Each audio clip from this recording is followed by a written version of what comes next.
Hello mga besh! Ayan ang aking putahe for today's video.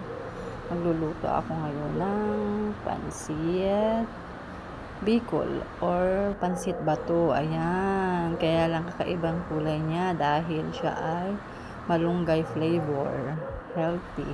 At ayan, nagpainit na ako ng kawali dahil magigisa na ako ng para sa pansit. Nilagyan ko ng kaunting mantika. Ayan, nasa ko na ang sibuyas bawang. Sinunod ko na ang karne. At nilagyan ko ng chorizo.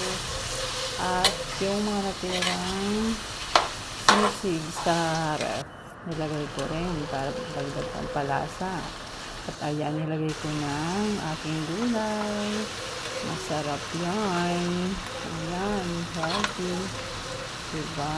Magulay ang buhay ay makulay kapag may gulay. Ayan, nilagay ko siya sa steamer para matanggal yung mantika. And then, yung pinagputuan ko ng gulay, siya na rin yung pagkakuluan ko ng tubig.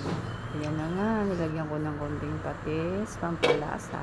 Tatakpan muna natin para kumulo, diba? Ayan, ayan nga, kulo na. Tararan! Ilalagay ko na ang ating pansit Bicol or pansit bato na malunggay flavor. Ayan, ang bango niyan. Ang usok-usok, o diba? Ayan na, charan! Sarap! O diba, napalunok ako ng laway. Ayan. O, luto na. Pwede na yan. Ang sarap niyan.